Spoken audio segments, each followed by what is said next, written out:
What is going on, Mark Army? Carlos the Cutie is here, bringing you an amazing episode with none other than Omar Pacheco.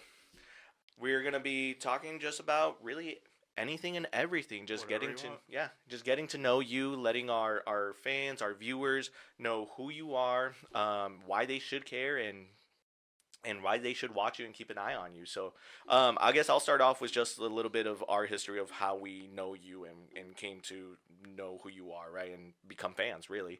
I remember my first time seeing you, and I can't speak about the rest of the marks because I know some of them have seen you previously.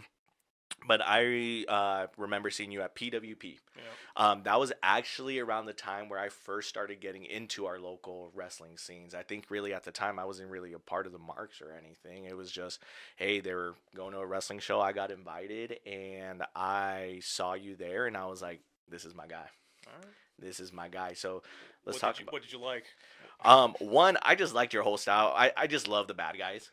Yeah. I love the bad guy. So when you're a real good bad guy, I like that. I enjoyed that. And funny enough, it's at that time I was like, his name's Omar. I'm also an Omar. I have long hair. He has long hair. So clearly, I literally see myself in him in a sense, right? Were you there when I cut my hair completely without telling anyone? I shaved and cut my hair. So I Mm, went from having a long beard and long hair, and like I just showed up at the brewery show. No, I wasn't there. So that was I was a little too hungover to go to that show.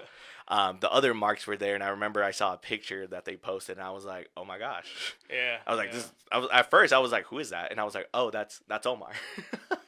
Yeah, what was it? I won the I think I won the Rising Phoenix Championship, and then like a month later, Yep. like a month later, I cut my hair, Yep. changed everything up. Yep. But something else that kind of drew me to you, was you gave me a lot of because I am a big, huge like WWE guy in the Yeah. sense of Seth Rollins. I'm a huge Seth Rollins Yeah. fan, and I got a lot of that from you in a good way. Not like you were copying him or anything. Not that stomp though. Yeah. Which is my shitty stomp. I gave that. That one. No, honestly, I think that your stomp it's a solid stomp.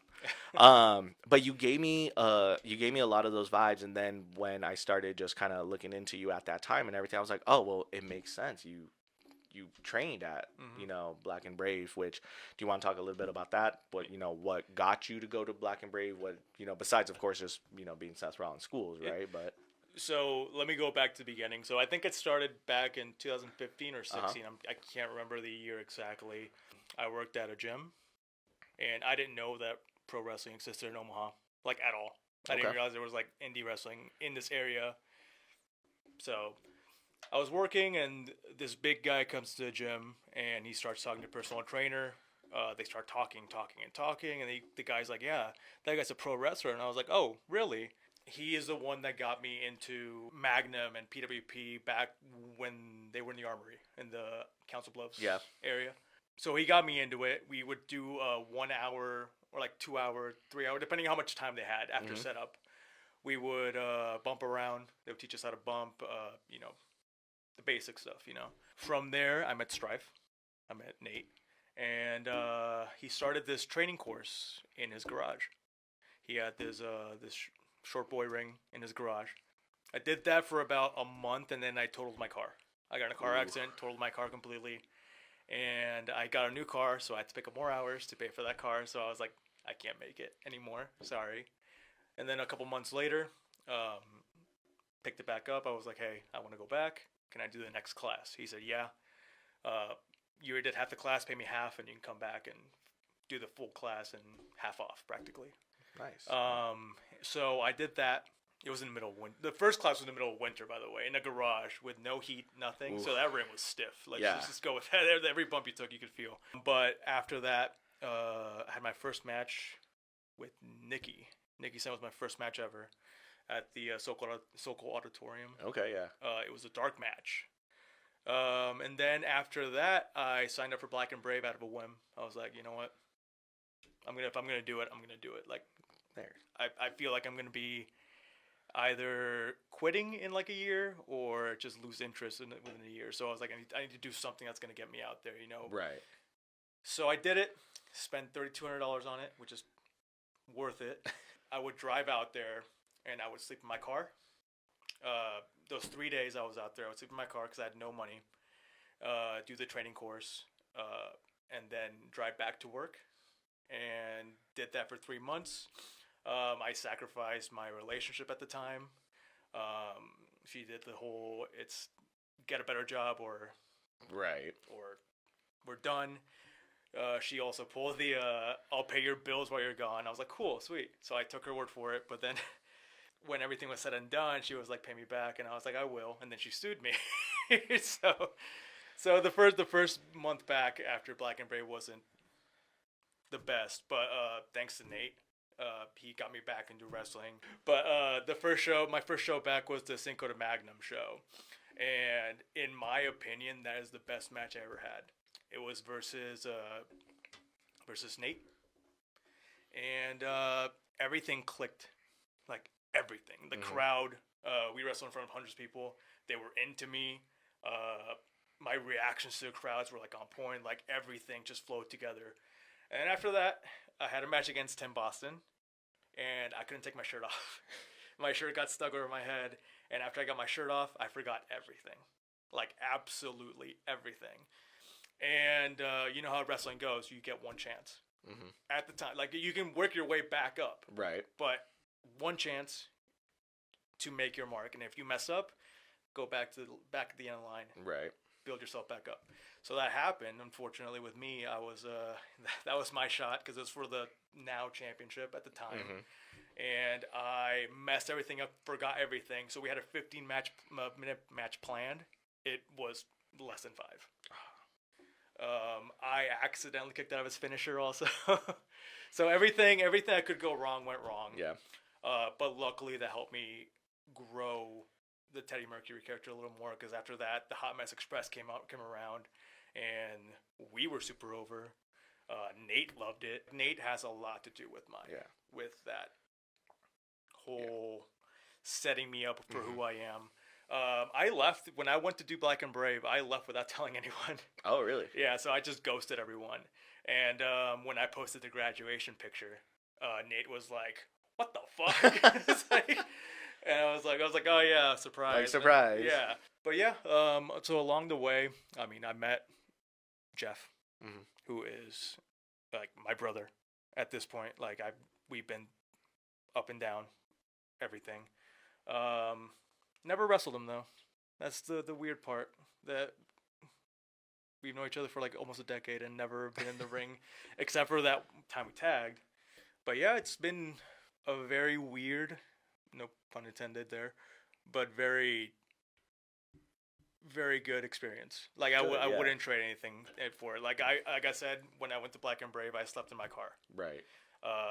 In the middle of winter. Oh, it's a commitment. You're committed. And my car had no heat.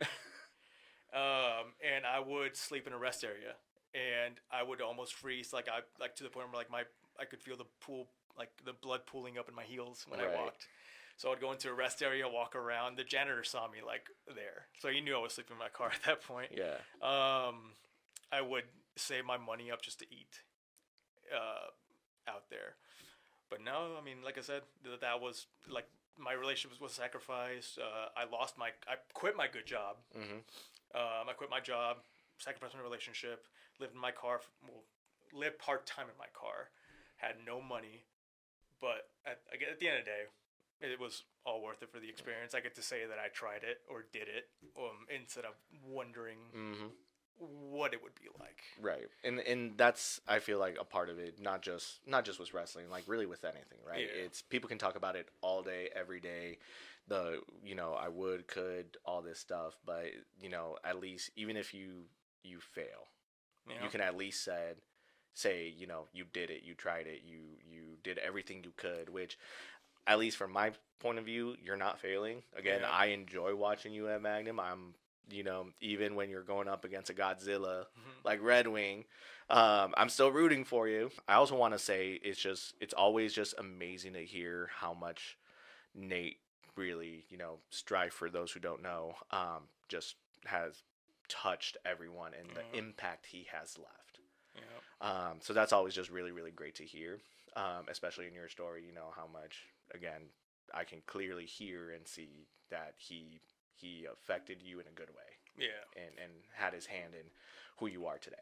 Yeah, so pretty much the Teddy character, like the way that came up back in the day was I did Mustache November, Hmm. and I showed up to one of the Ramada show with a mustache, and I was helping out, and he saw me, and he was like, "Oh my god, Teddy Mercury, done!" And so like, and he just walked out. He started his shitting grin and you know, Yeah. that little laugh that he had. And he would tell anyone, he looks just like Freddie Mercury. His name's Teddy Mercury from now on. So after that, he just called me Teddy, and then the character kind of just took off from there. So yeah, no, like I said, I owe a lot of my career to Strife, Hmm. to Black and Brave. If anyone ever asked me from the local area, which I did, someone asked me about it already, I would recommend learning first from someone locally. Hmm. Have all the bases down, like bumping, running the ropes, throwing a punch, anything basic, and then take that on the road with you to train with somewhere else because they will like you a whole lot more if you're way easier to work with and more streamlined rather than having to train you especially because not everyone can do it. You know how they say like, oh, everyone can learn how to draw, you can learn how to drive. Not everyone has the athletic. You know, as you can be athletic and be a professional wrestler, but I guess not everyone has that like wrestling gene in them. Right. So no matter how hard you try, I mean, there's a few people that I've seen that no matter how hard you try, you just don't have it. I mean, and there's other things in wrestling you can do, but it's just maybe just being a wrestler is not one of them. Right. So I was saying, like, look at Jim Cornette. Like, I mean, I guess he could bump, but like, he preferred to be a manager because he knew his strengths. Like, Yeah. it's just You got to know your truth. But I also want to kind of switch kind of back into, so you had Teddy Mercury, you were Teddy Mercury, and then again going back into when I saw you, right? You were Omar Pacheco. Yeah. How did you make that switch? How did that come along? Because again, Teddy Mercury, short hair, the mustache, the looking like Freddie Mercury, right? Omar Pacheco, just look wise too, completely different. How did that change happen? So the change was just completely by accident. Like, it's just by chance. So pretty much, I was going into PWP with the mindset of just being like a Teddy Mercury 2.0. Mm-hmm. It was supposed to be kind of like an Orange Cassidy type character, like a comedy-esque character, but just like Orange Cassidy. But it just backfired like massively. Mm-hmm. It was odd. It just didn't match. It didn't flow well. It looked too forced. The crowd was like, "What the fuck?" And the people were back in the wrestlers back. Were just like, "What the fuck was that?" Like, not in a bad way, but also not in like a good way either. Like, I took my pants off and I had tighty whities on, and I just started bumping around for, I think it was Slater. Mm-hmm. I was like, that didn't work, so I'm gonna change. I asked if I could change the character. I asked if I could be angry, and then after that, I just came out just being an asshole. I changed my trunks. The trunks I made didn't come in right away. It took forever for them to come in, so I had to buy a Speedo. I don't know if you guys remember the Spanish flag Speedo that I wore for like a good while. And because I got the design took forever to come in. Then the design came in, then I had to get the trunks done, and the trunks took forever also. So like I was like, I don't have time to wait. So then I got that, and then if I'm pulling back the curtain just a little bit, like just the Omar Pacheco character was supposed to be more. Remember. Have you seen Euro Trip? Yes. You remember the scene where they're in the on the train, and the lights go off, and the guy's like massaging his shoulders, and he's like, "Oh, excuse me." Yeah. So that was supposed to be like the premise of that new character. Didn't work out, like I said. So I changed it. I asked if I could be angry. I asked if I could just kind of do my own thing, which I did. Which thankfully PWP is very open. They let you run with whatever idea you have. Like, I didn't have promo time scheduled, but I would just take the microphone and just talk, and talk and talk, and they were cool with that and everything, which I do appreciate that. And then I just decided to grow my hair out. Like, there was no rhyme or reason. Just wanted to try it out. And then the beard came along. And then I told them, I was like, I want to cut my hair. And they were like, don't, because right now you have a unique look. You have long hair and a beard. No one else except for Moonshine, has long hair and a beard, Right. looking like yours right now. And I was like, okay, fine, I'll keep it. And it also matched the intensity, I guess I want to say, because I look, and I hate this when people say this, I look too pretty. I'm like, which I don't take it as a compliment. I want to look manly. I want to look rugged, which I don't without my beard. So I wanted to look as like imposing as I could, and that's where the Pacheco character. Also, I also tried to emulate a little bit of my favorite pro wrestler of all time. At PWP, I would do the clothesline from hell. Oh, that's right. JBL is JBL, the yeah. greatest professional wrestler of all time, and Okay. I don't care what anyone says. In the ring, in promos, anything he does, he is the best. Okay. But yeah, I tried to emulate a little bit, kind of like him, like arrogant. For some reason, I acted like I was kind of like royal, not royalty, but like I acted like I was kind of like better than you because I had more money than you, even though I never showed you that I had more. Like I never acted like it or never dressed like it or anything like that. I was just like, oh, I'm royalty. I have parades thrown in Spain, all that stuff. No, I remember my favorite match that you had at PWP was you versus Pat Power. It was, I believe, if I remember correctly, you had already taken the belt off him. You had just vacated the Rising Phoenix because you were Omar 2 belt for a little bit. Yeah. Is what we called you. And you guys had that match where you had no mat on the ring. It was just the bare bones. yeah, that's bare where I bones. won the belt. Was it that? Yeah, I thought you already had it. No, I had the Rising Phoenix. That's where I won the belt from. Pat. Oh, okay. But yeah, that was one of my favorite matches, and that's what really sold me on you. Just because, again, it couldn't have been easy. Yeah, no, there was if you look back in the match, there's this. I throw a kick, and it's meant to be a Shining Wizard. So like it's a very weak looking kick, but I was like, I'm not throwing myself onto the wood. That's dumb. I'm not gonna bump myself on the wood. So if you look back, I just lightly kick Pat. But no, that was fun. That was one of the funnest matches. One of the most fun matches I've had.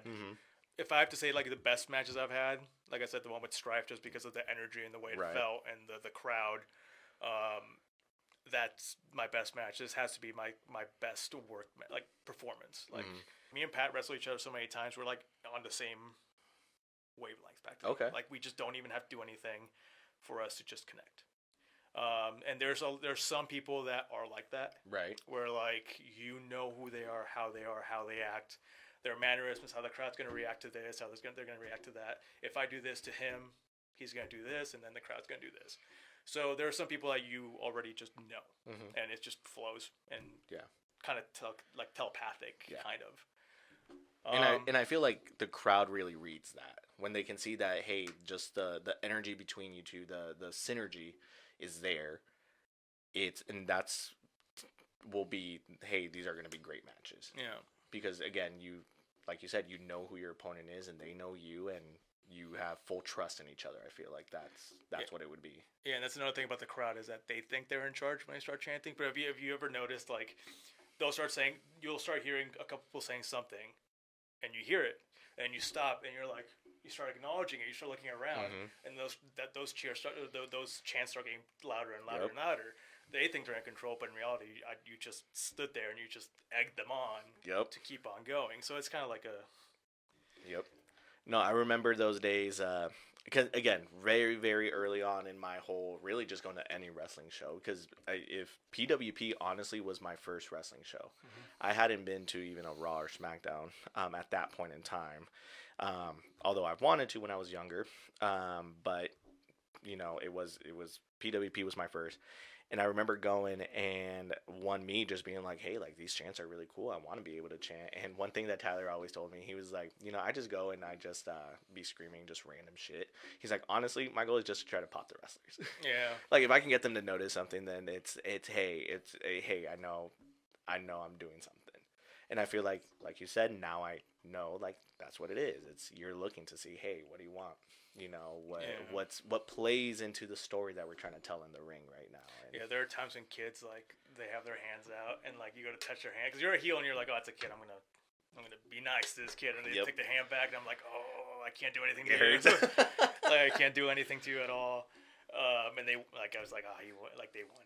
Mm. Yeah, and I get really angry at that, but I get over it really quickly. But there are some people that like they think that you're there to see them, the crowd wise. Like, you'll do a promo. Were you there when I did the promo PWP where like I got completely flustered because one girl was like heckling me and I forgot everything I was gonna say and I was like, "You want to come here and do this?" She was like, "No, that's your job to do that." I was like, oh, I do remember that. I do remember that that. was so bad. That was so embarrassing because like she caused me to like forget every like I was like I don't go out there. You don't go out there with like I'm gonna say this, and this. You go out there with like the mindset that you're gonna get it like get everything across, like get a bullet point across, Right. much. So like bullet point. That was I think that was one of the first promos that I did at PWP, which that was some of my first promo work. Okay. That I've ever done. Because with Teddy, it's more character work, Right. like thrusting my hips and just being funny, like or trying to be funny at least. But I never, if you look back at my Teddy, like I never grabbed the microphone and talked. So PWP was the first place that let me do that, and I learned how to do that, and I think I got good at it. Like, so from that first time I did that promo with that girl, like heckling me, I'm sure that if it happened now, I'd be a lot more prepared, right, to like take her down. per se, there you get go. my revenge a little like, bit. oh, it's personal now. Yeah. So I like I said, with little kids or people that like heckling, I just can't get like if I can't get back at you somehow with saying like you're stupid or you're ugly or like you suck, like I feel like. Yeah, so like I said, the crowd, like I said, some of the crowd members are fun. Some of the crowd members feel like you're there to see them. Some take advantage of you being a nice person, I want to say, because like they'll get in your face. Like even after the shows, like I've had someone push me, and I'm just like, I'm not gonna push you back. Like, and I'm not gonna push you back. Like I don't know what your goal is. Do you think that comes just from like people not being able to separate you from the character, and they're like, oh, well, I don't like Omar Pacheco because he's an asshole, so you're an asshole, so now I want to fight you.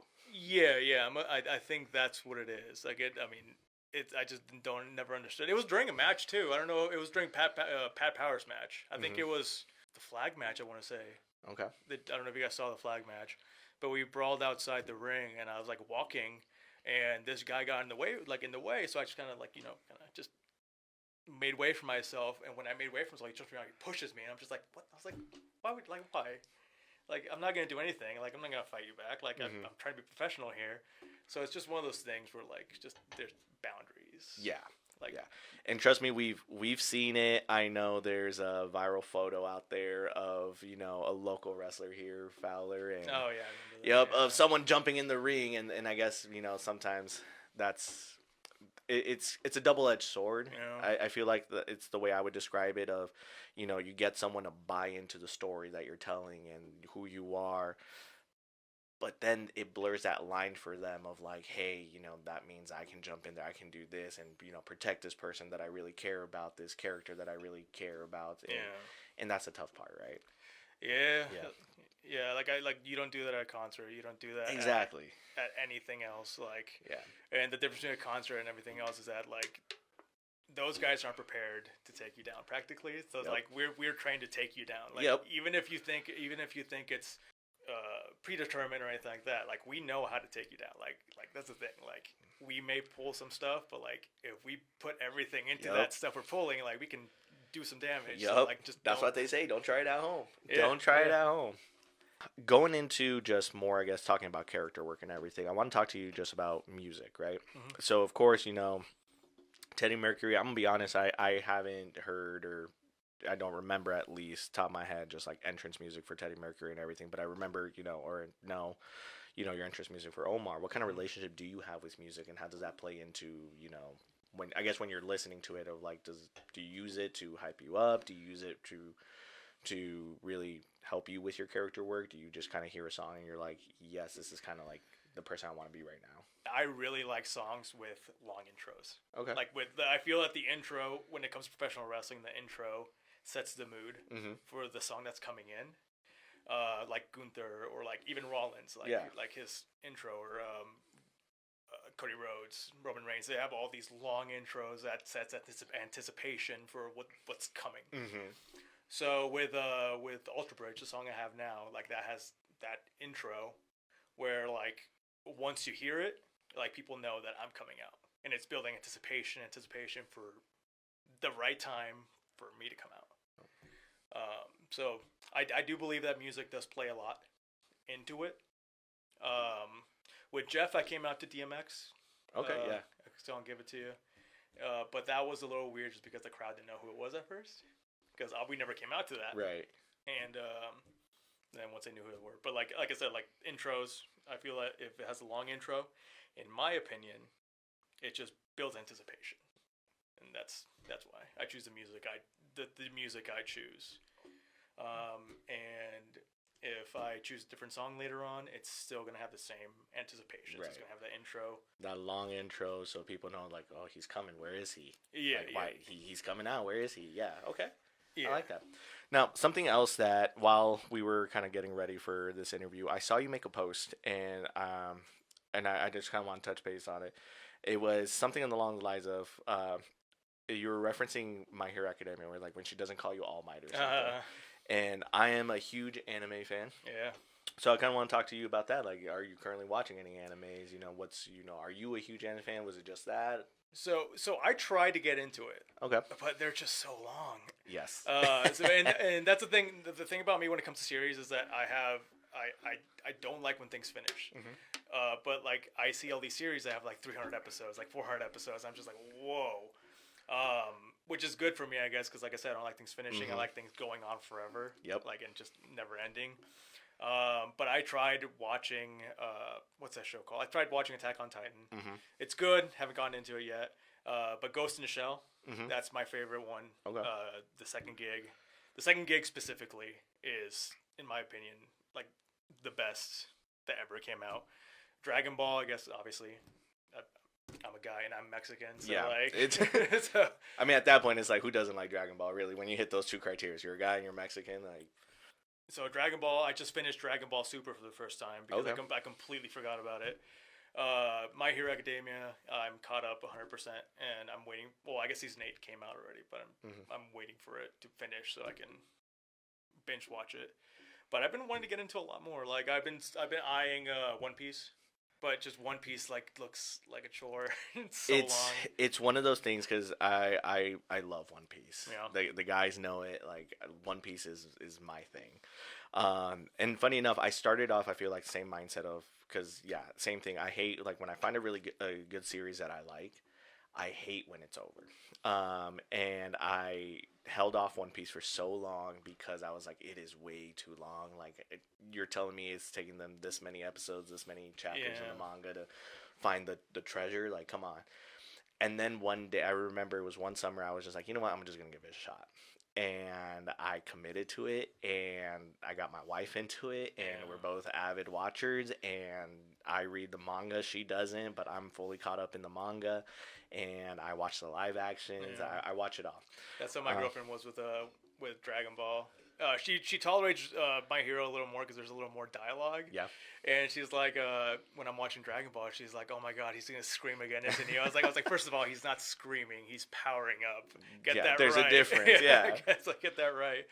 But like, I try. Like, I have Crunchyroll. Mm-hmm. I tried watching Blue Lock. Couldn't get into it. It's a soccer one. Yep. Once he started talking about demons and all that stuff, having demons inside you, like I was like, it's kind of dumb. So I kind of just took it off. When I was growing up, I would walk home from middle school, and Krypton Comics, the original location was on 84th, and between Center and the highway. And I would walk there, save my lunch money up for about a week. That's when like graphic or the mangas were $7. Yeah. Like the entire book list were $7. I would save my lunch money and buy a book after school. And my choice, for some reason, I don't know why to this day, was Love Hina. Okay. And I would go every day after school to like buy a book every single day, and I would have to hide it from my parents because it's a little. It's a little inappropriate. Yep. But I saw on Crunchyroll that they have a series, which I had no idea that they ever did. So I kind of want to get into that. But you also have to read all the books because it's like a continuation of all the series of the books. So like it's like. Yep. So yeah, I mean, there's a lot I wanna go into. It's like I tell my girlfriend this all the time. When I guess the word's not depressed, but like when I'm not feeling right, Mm-hmm. I like to try new things, like new music, Okay. new activities. Like I'll read different types of books, listen to like I said, new music. I really got into Sabrina Carpenter and Chapel Roan, Okay. just because I was like I'm tired of listening to my rock. So here's my playlist. My playlist goes 2000s rock, Mm-hmm. old school hip hop, like from the 90s, a little bit of R&B, Mm-hmm. mid 2000s R&B thrown in there, but like I kind of got, it kind of gets stale after a while. So Yeah. like my brain needs some more stimulants. So like Sabrina Carpenter, Chapel Roan, all those like hit the right place at the right Mm-hmm. time practically. So yeah, so I'm trying new things. I want to try new things. When So I you're get listening to Chappelle Roan and Sabrina Carpenter now at the gym, or is it where just kind just of wherever. just wherever? Wherever at work or whatever I'm doing.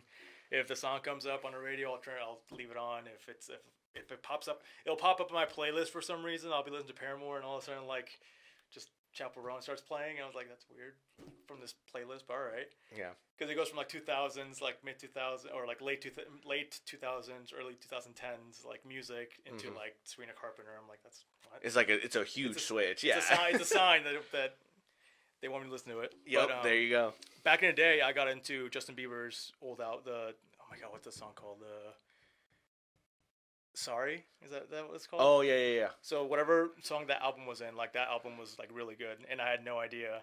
And the only reason I found out was because my brain took a little trip to like the like I said, I don't know what to call it because it's not depression. It's just more like I have ADHD, so I think I'm just bored.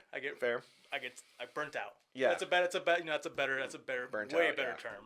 I get burnt out on everything. Like Yeah. so music wise, show wise, I'll be in the middle of a show, I won't finish it, start a new one, won't finish that one, start a new one, won't finish that one. Now I'll go back to the other show I started watching like a year ago. I'm like, oh cool, I just have to start all over, and the cycle starts over again. I never finish Yep. it. So, Yep. No, there's definitely a couple series that me and my wife have started but haven't been able to finish, and she gets annoyed with me, and she'll just finish it on her own, because we'll start it and then we'll get distracted with something else, and then we'll try to restart it. And she's the Yeah. type of person, she's like, I can just pick up from where we left off. I'm like, well, no, because I don't remember anything, so now I have to start it over. So there's a couple series out there where I've watched like the first two episodes probably like 20 times, and I'm just like, yeah, I can't. That's how I am with Sons of Anarchy. Like I Mhm. love Sons. It's my favorite. I have never seen. I know how it ends too, but I've never seen the ending. Like never. Sopranos, loved it. Loved everything about it. The ending. I know how it ends. Never seen it. Really? It's just one of those things. Well, I'll get to the last episode. And I'm just like, I'm not gonna watch it. Like I just can't because again, it Yeah, ends. I don't want it right. to end. So in my head, if I don't watch the last episode, it's not ending. Uh, it's just the way Yeah, my brain. and I feel like it's one of those things because I feel like I totally feel it, where it's like you find something you really really like and it ends and you're like, now what? Like what do I do? It's Yeah. like it really is kind of like that whole, like, I maybe sometimes call it like an abandonment. I feel like I'm like, oh, now it's like a piece of me left because Yeah, it's so over. that's how I am with video games also.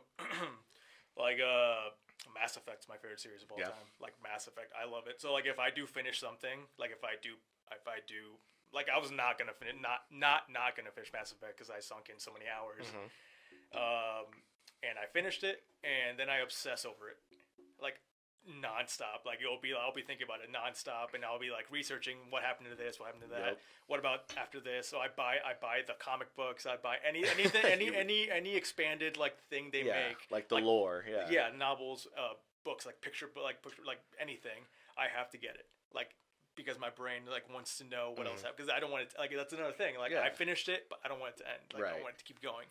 Like have you played Life is Strange? So I haven't played it, but I've seen playthroughs. It's so good. Yep. Like so that game found me at the right time. It found me when I hit rock bottom. Like I hit rock bottom. Like I lost my job, so I moved back to my parents in their guest bedroom, and like I said, no job, nothing.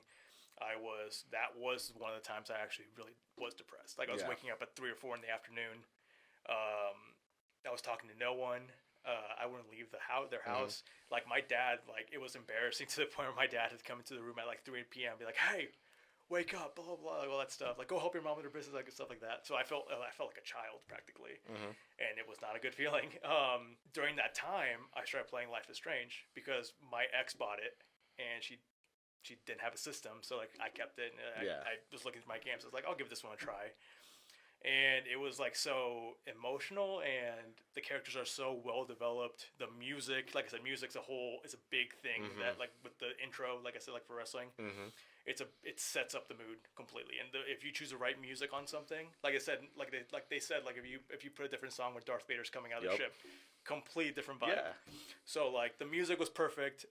Like it, those games made me like just cry, like because of how beautiful the story was. Mm-hmm. Like when I would reach the end of a chapter, I would get so emotional because like everything was just so perfectly like thrown in there. So to this day, I drive my girlfriend insane by talking about Life is Strange, and that was like 6-7 years ago. Okay. But I drive my girlfriend insane because Life is Strange this, Life is Strange that. Then the new one came out with Mm-hmm. the protagonist from the first game is in this one. So like now I'm talking about it all over again, and it's like it's like I said, it found me at the right time. Good. That's awesome. And it helped me out a lot. Like I said, I did hit rock bottom, and I felt what it felt like, and I don't wish it on anyone. Mm-hmm. Like I couldn't afford anything. Yeah. Like I had. If my parents were listening to this, my parents have had a basket where they would put their singles in. So they buy something because they're old school. They still use cash for some reason. They would buy stuff, and the singles they would get back, they would put in a basket, and later on they would like see how much it is and Yeah. deposit it, which ends up being a lot. It got to the point where like I had to like literally like sneak into that basket and take money just to put gas in my car. Mm-hmm. And I've never told them that. So you guys are the first ones to know. Congratulations. And everyone that listens, Right. which is fine. But I needed to get that off my chest Yeah. somehow. But it just got to that point. Like, it was like really, really, really down. And then I met people. Jeff and I reconnected. Wrestling. People in wrestling. Mm-hmm. Kind of helped me get through it a little bit. And Life is Strange, like I said, found me at the right time. So Yeah, that helped good. me out like crazy also. But yeah. No, that is awesome. Thank you for sharing all that. Yeah. Just because, in a little PSA, if you will, just because I know, just men's mental health in general, it's not talked about enough, in my opinion. Especially when you're speaking culturally, being Hispanic, Latino, Mexican, Yeah. me as well. It's not really a conversation at home. And it was one of those things for me, it wasn't until I left my home and started seeking out therapy to try to break that cycle, where I learned like, okay, this is a thing, and like I'm not crazy, and like these are my feelings, these are my emotions, this is how it is, and my parents are can be wrong. Yeah. In some sense, because it was always you're not depressed, you're not feeling this, you'll get over it, it's not a thing to them. Yeah. And again, it's a big cultural thing. So just whenever anyone can share it or talk about it, it's one of the reasons why I try to talk about it so openly, just in my personal life with everyone. I don't shy away from telling people I am or was in therapy, just because I'm always like, the easier it is to talk about myself, hopefully it gives someone else that push of being like, hey, they can talk about it. Yeah. So why can't I? Yeah. So like, and going back to the whole thing you said about the cultural thing, Mm-hmm. it's a generational thing, cultural thing, where like it wasn't malicious. Like it wasn't Yeah. because like they didn't care about me. It's just because like they grew up not Exactly. experiencing anything like that. Like my dad, he's that old fashioned like macho like Hispanic. My man, dad's right? the exact same way, yeah. So like he was like, oh, mi hijo no está loco. You're not crazy. Like you're like all Yeah. that stuff. Like I would say like, oh, I'm depressed. He's like, ay, por qué me salieron niños locos? Like when I get crazy kids, it's like he's playing. Yeah. But like I'd be like, it's fine. I don't Yeah. have to talk about it. But so to this day, like I still have like issues. Like if I get a conversation flowing like this, like if it's like part of the topic, like it's easier for me to talk about it. Mhm. But like we were talking like in a room, like just me and you, like, hey, how you doing? Good. And I was like, oh, I've had a really bad day. I can't do that. Yeah. Like it has to like flow into like a conversation. I didn't talk to it about with my parents. It didn't. I met Emily also during that time, and she really helped me out a lot to talk. Like she talked me through a lot of stuff. She every time I messed up or like every time I had a setback from my rock bottom, she'd be like, oh, it's okay. Like it happens. Like, don't worry about it. She'd do stuff like that. Yeah. She would make it a big deal if something bad happened to me. Um, Yeah, she sounds like she was providing that safe space, that non-judgmental space that you needed. yeah, Yeah. So also with me, like I have ADHD, I have anxiety, and I have OCD. So with my OCD, my OCD triggers my anxiety, um, which is I overthink. Like so the ADHD and the OCD together cause me to like I just overthink everything, and then that triggers my anxiety. Mm-hmm. So if you see me before a show, before a match, like, I won't talk. Like if you see me, I will not eat anything. I can't. I just physically can't. If you see me backstage, I'll be pacing back and forth because like I feel that if my legs stop moving, like I'm just gonna freak out. Yeah. So it's one of those things where like once I'm out of the curtain, once I get into the crowd, it's gone. Like it shuts off. Yeah. And then for the rest of the day, it's gone. Like I did it. It's done. No more until next show. And then it starts over again. I won't eat. I won't drink. I've gotten better with drinking stuff because if I don't drink a match, I'll get cotton mouth and I get blown up really fast. I just have to try to, like I said, get out of that. Mm-hmm. The new music, the new shows, the new books help me stimulate that part of my brain. Good. A little bit.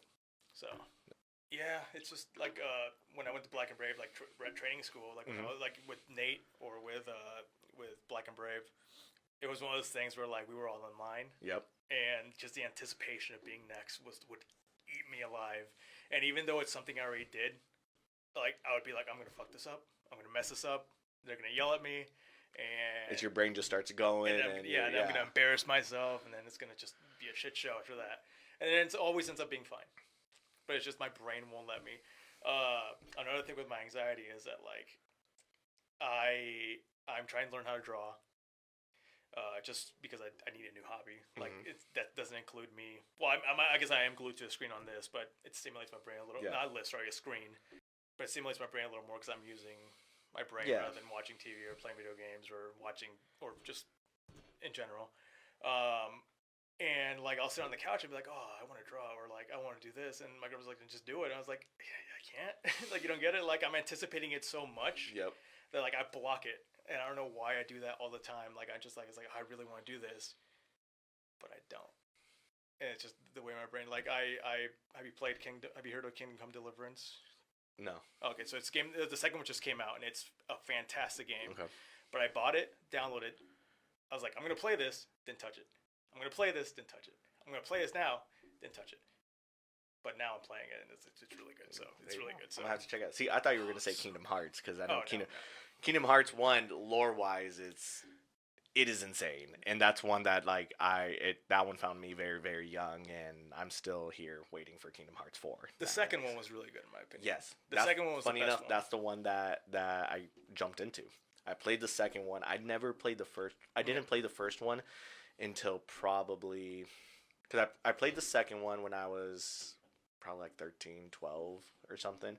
I didn't play the first one fully until I was in my early 20s. So it took me a while. I mean, I played it because Kingdom Hearts 3 was announced finally after like 13 years or whatever.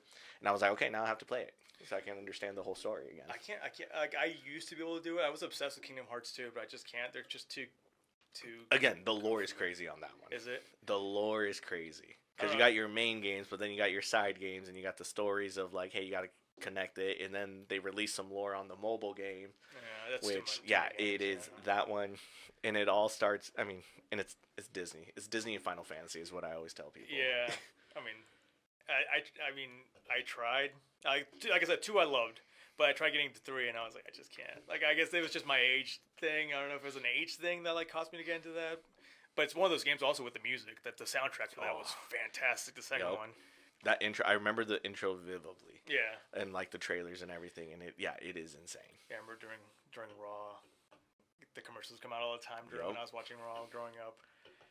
That was a good time. Yep. But yeah, like I said, I tried going back to all those things, and I'm just like, oh, it's rough. It's rough. I tried showing Emily all the things. I was like, oh, this movie's so good, or this song is so good. Why you should listen to it? It's really bad. Yeah. Like I tried showing her Scream. Like Okay. I those movies came out when I was like 4. Mhm. 96 I think it came out, or 98. 4 or 6. I was very young. Yeah. And I was like, oh, these are really scary. They're really fun. And we watched them like recently, and they're not good. Yeah, Like, it's one of those. It's at like that all. nostalgia thing. I feel like too, because I mean, I remember going back. Like Chucky was it for me. Like I Yeah. was scared of Chucky, and I was like, "This is the scariest movie on earth." Funny enough, probably where my fear of porcelain dolls probably yeah. stems from. But I remember me and my wife. We went back and watched the original one, and we're like, "This is kind of laughable. Like it's Yeah. hilarious. That's It's not scary." That was a Scream with Ghostface is ineffective, which I get it. He's like not even supposed. He's not even. He's just a bunch of kids. They're just a bunch of kids trying to be murderers. Like Yeah. he's trying to play a murderer, which makes sense, but at the Yeah. same time, it's like Yeah, not and good. that was just the time of it. I feel like just the time in life at that point in time. Also, that made it scary. Idiocracy. Have you seen that? Idiocracy. With, Name sounds familiar. With Luke. Oh my God, what's his name? Luke Wilson and Terry Crews. It's like when he goes into the future. Oh yes, and everyone's then he's like dumb. the smartest Yeah. person on earth, and So I Yep. tried showing that movie to her also, and I was like, "Oh, this movie's so funny. You're gonna laugh your ass off." I was like, "Oh my God, it's so bad. Like Yep. it did not age well at all." Yep. There's I feel like there's that period of where like because there are feel like I go back to like watch the Waterboy. I can watch that. Oh, yeah. And my wife loves that movie. I could watch that anytime, any day of the week, Yeah. and it's still hilarious to this day. But there's certain ones where it's like, hey, you get to that area where it's like grown-ups too. Like there's some jokes in there that Yeah. and some implications there. Where I'm like, you're like, that didn't age well. Yeah, I like the jokes that there's movies that I watched that I didn't get when I was a kid, like Mhm. joke wise. And I watch them now, I'm laughing my ass off. I was like, "This is not a kids movie," or like, "This is Yep. not a kids show. What's going on?" Yep. Like the Yep. Yeah, so like I tried watching like old episodes of SpongeBob, and I'm just like, "This is not a kids show." Oh, it's not. Original. Me and my wife have a rule. The original 100 episodes of SpongeBob we'll rewatch at any point in time. Oh yeah. That's the hey, we got back from the bar or something. It's 2 almost 3 in the morning. We have our super fries from Alvarado's. We're gonna put something on. We're putting on one of the first 100 episodes of SpongeBob while we're eating. Yeah. Yeah. No, that is great. A movie I would recommend that I think is just hilarious. It's supposed to be a scary movie, but just a cult behind it, I think, is also amazing. Killer Clowns from Outer Space. Oh, I've never seen it, but I've heard of it. Like, It is. I remember. I think it was on Netflix just randomly one day, and I saw it, and I was like, you know what? I keep hearing people talk about it. I've never seen it. I'm gonna just watch it. I was laughing my ass off the whole time, but it is so good. have you ever seen Master of Puppets? The Master of Puppets. Is that what it's called? Master of Puppets? Is that the one with? Or Killer Puppets or something? I think it's called Master. Yes. Puppet Master. Master. Puppet Master. Yup. So it's Yup. that's one of those movies that when I was a kid that scared the shit out of me. But then you watch like as an adult and you're like, this is dumb. Yep. No, it's I watched it as a kid too, and I haven't gone back and rewatched it, but I will also be honest, to this day, I don't know if the puppets are supposed to be bad or good.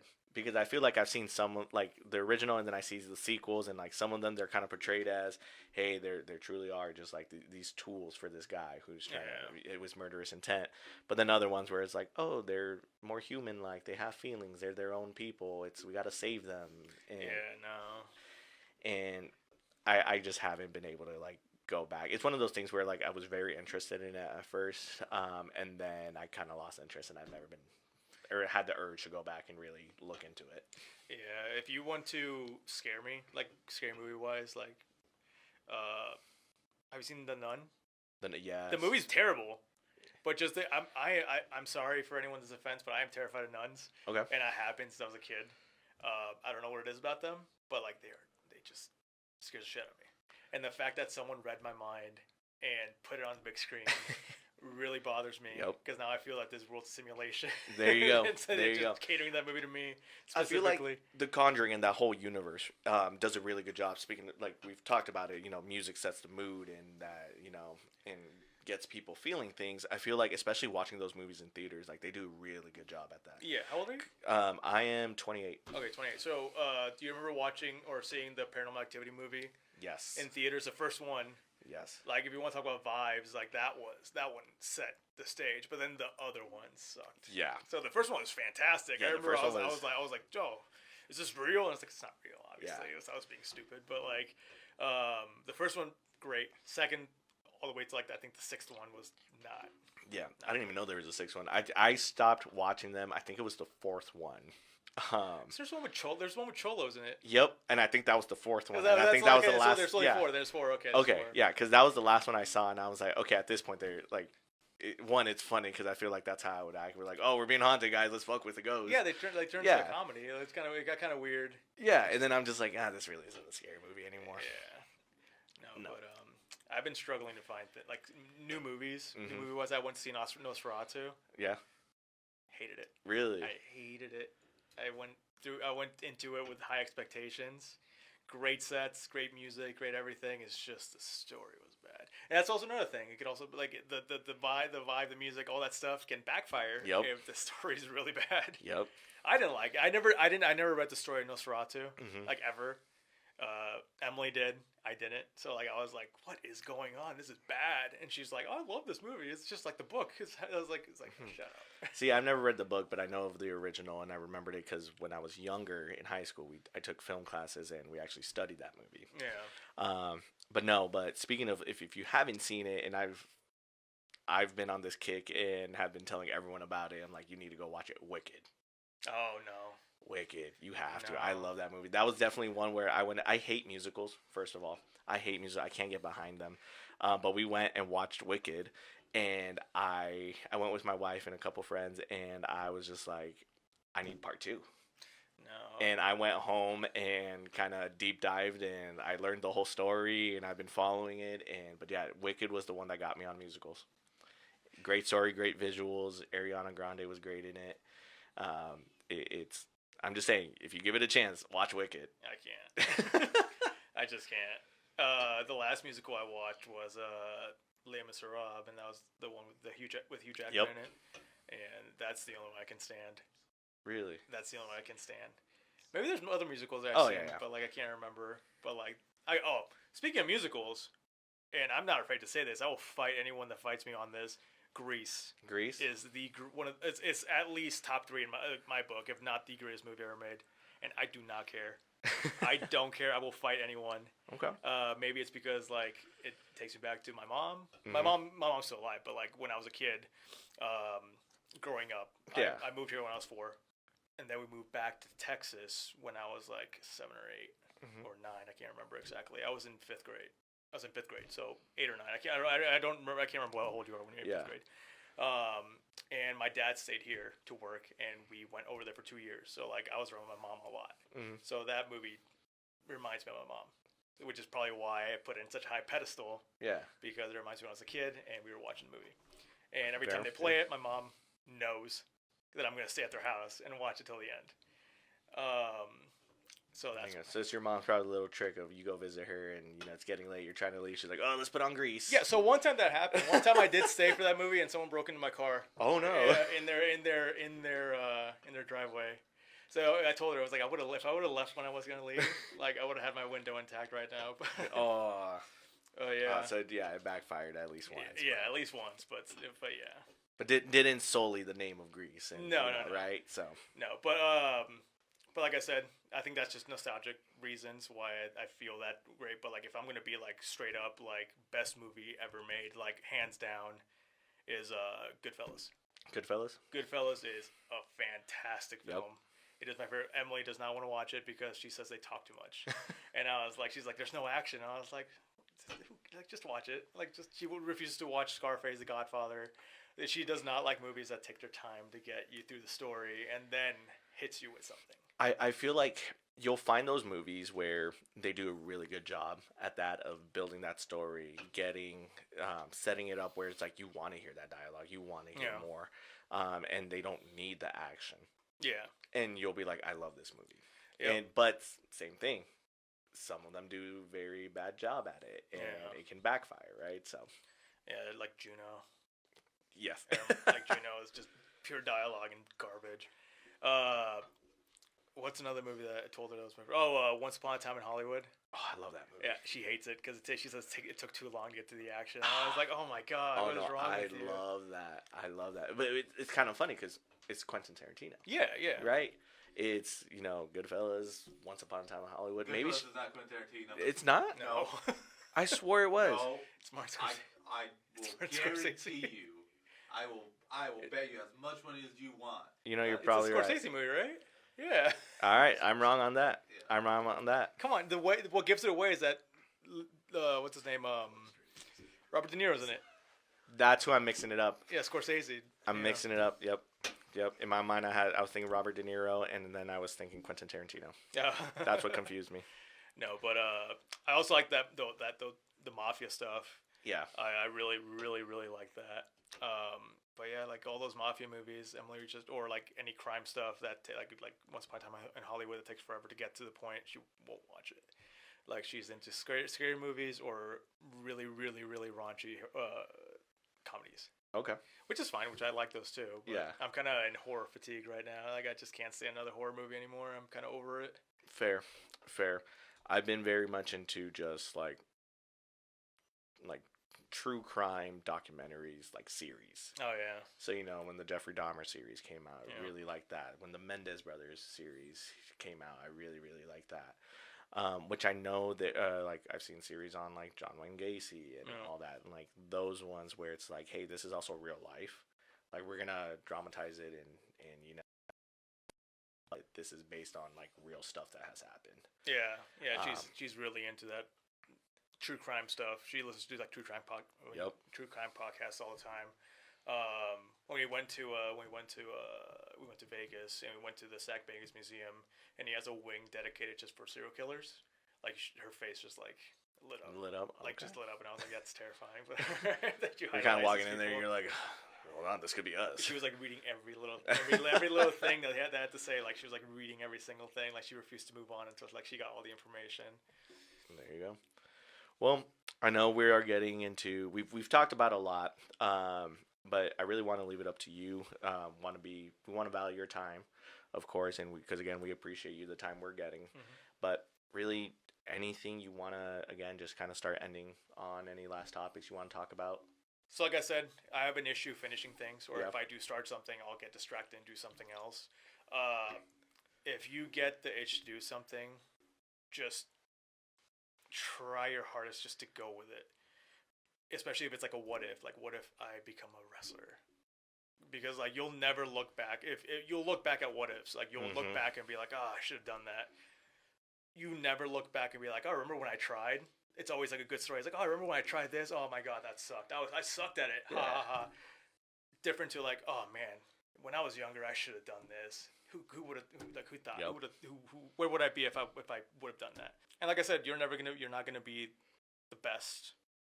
It's not always destined for you to be the best.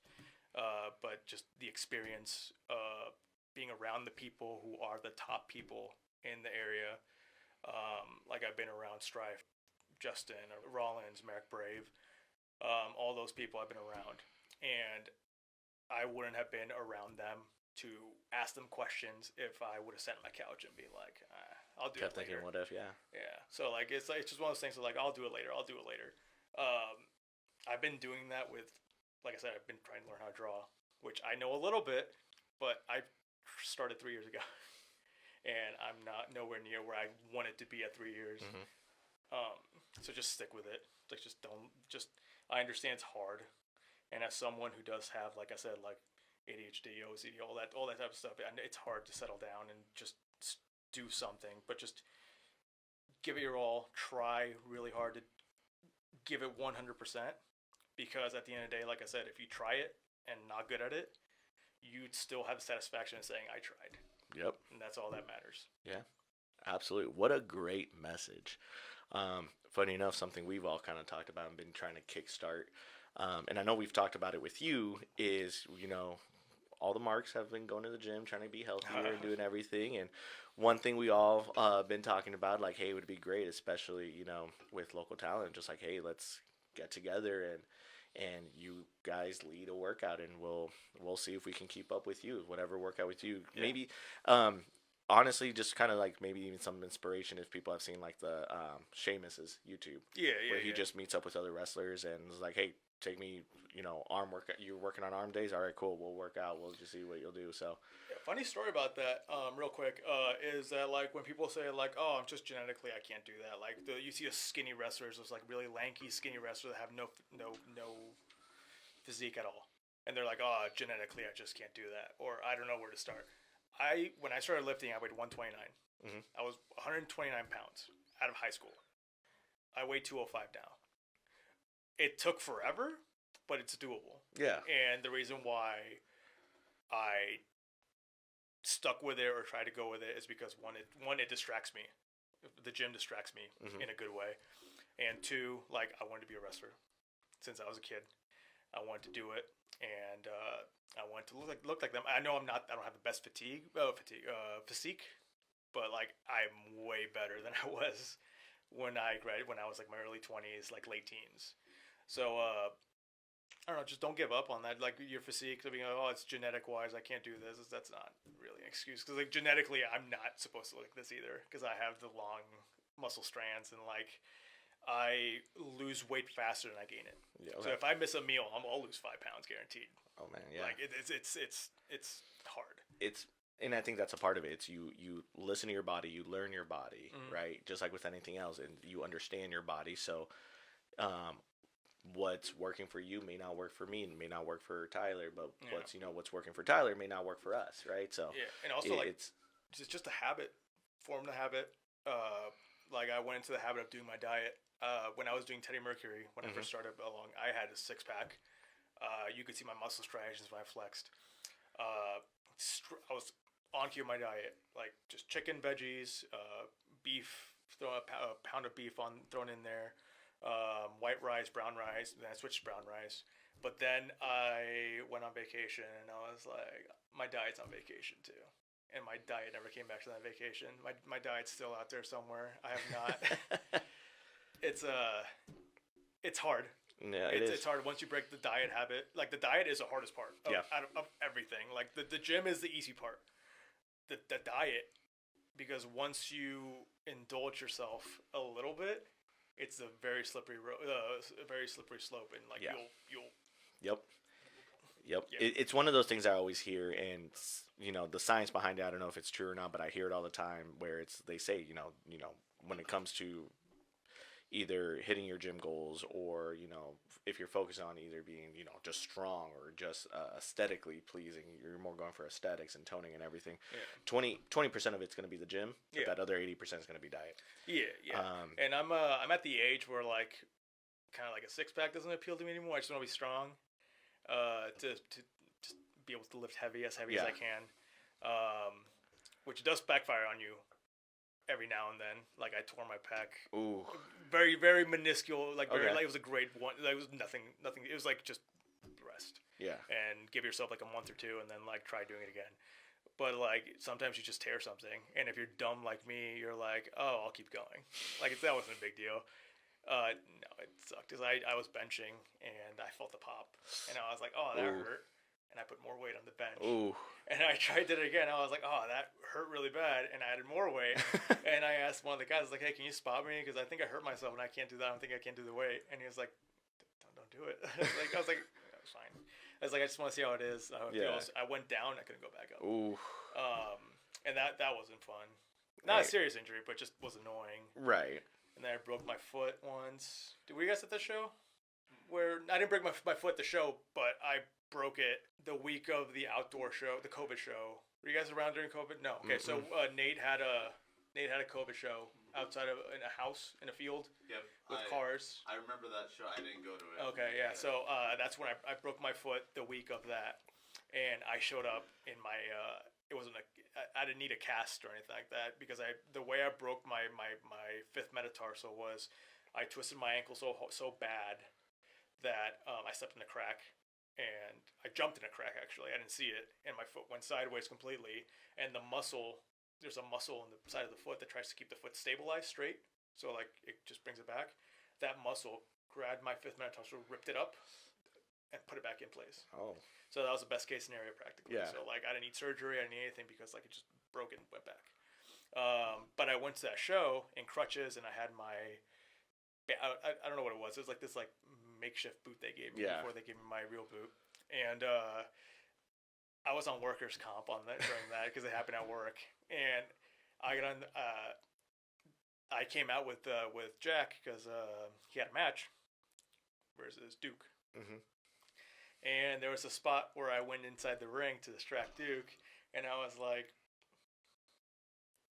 running at him, and I was in the crutches, and I was going super slow on purpose, Yeah. and people were like, "Oh," and I ran the ropes, and I was like, I kept my crutches, and then he got out of the way, and I was like, "Oh no, I can't stop!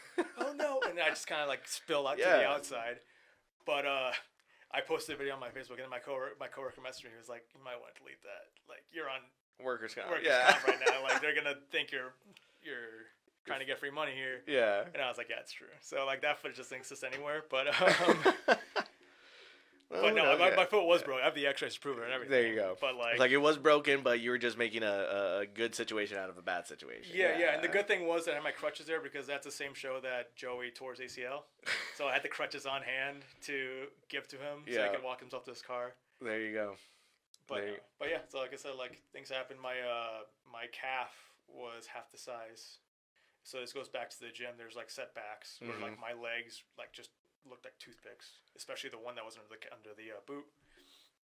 And I mean, there's setbacks. Don't let that take you back, and just you'll work back and get back to where you are. Yeah. Which happened to me three times. There you go. So don't give up, and then just dedicate consistency, right? Yep. Dedicate yourself, consistency, and again, you'll get back to where you're at. Yeah. Grew up with John Cena. That's what he taught me. There you go. Hustle, loyalty, respect. Which, man, last year, that's crazy. Yeah, it makes me feel old because I saw Stone Cold retire. The Rock. Well, The Rock's not officially retired. The Rock is on Rock's time. Yeah, so I saw Stone Cold. I've seen Ric Flair retire. I've seen JBL retire. Like all these like people that I grew up with retired. Now the people that I grew up in my my 20s and like my late teens, they're retiring now. So like the next people to retire are my age people, like people my age. So like it's kind of weird that we're next in line. Hey, I'm just saying, Rey Mysterio's like in his 50s and he's still going. So yeah, it's because he's a luchador. They just roll around. It's like Penta. He just turned 40, and I was like, he's 40. It was like I didn't even know that. Yeah, because they roll around. Those lucha stuff. They don't bump. And there you go. And I mean, look at Ric Flair. How How old was he when he retired? Do not look at Ric Flair like So, that last match. if he can go that long, that last match. should he have gone that long? Probably not. But he can. During that last match, the room I was in, like, because I bought it, and Jeff and a couple other people came over, silence.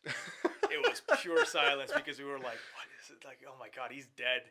Like, he is dead in that ring when he passed out giving that figure four. Like, we were like, why aren't they ending the match?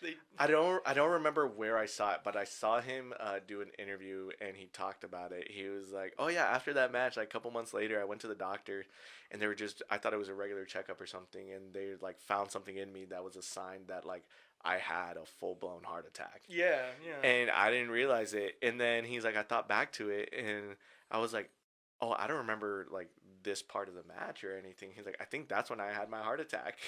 Yeah, no, that was not good. It's like Jericho. Like Jericho is one other guy. That's one of my favorites. It's like you can be as good as you want in here, but like your body just is gonna betray you eventually. Yeah. But there are some 50-year-olds that are like still really good. Like Shamrock was like in his early 60s when he was like still doing TNA. I can't remember, but like he was great. Yeah. There you go. He's another one that was super good in his like older years. Yeah, I was gonna say like these nowadays these people are like lasting. Isn't Christian Cage, is he 50? Yeah. He's 50s. And I think that just comes times with also just again taking care of yourself, also making sure you are giving yourself time to heal and all that stuff, and so Shelton Benjamin, yeah. And then you look at Cena, who can barely walk. Like if you see his back, like he has. Yeah. I forgot what problem he says he has. But it has that thing where like he walks with his like butt kind of sticking out. But it's just like those things. Like Triple H was still. I mean, I'm pretty sure Triple H would still be in the ring if he could. But yep. Yeah, like. But no, 50s like last one. Mid-50s Ric Flair was really good. Like he was fantastic.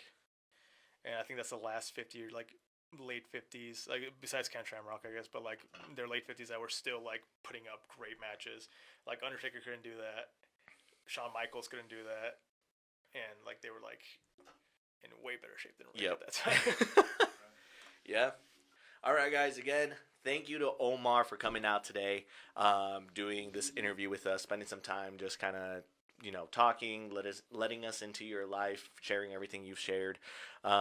It is again just tradition here that whenever we have a guest, we have you do the outro. But before you do, guys, don't forget to like, comment, share, and subscribe. If we get enough likes, we might do a workout video with Omar. He might be willing to do one with us. We'll see if we can keep up with him. Follow us on all our socials. But otherwise, Omar, take it away. All right, and if that check bounces, so do you.